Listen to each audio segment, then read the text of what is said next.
होगी नहीं। मैं रावण हूँ रावण और सीता हो सावधान।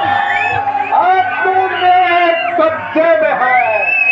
मैं लंकापति रावण हूँ तो रावण के संज्ञा में है।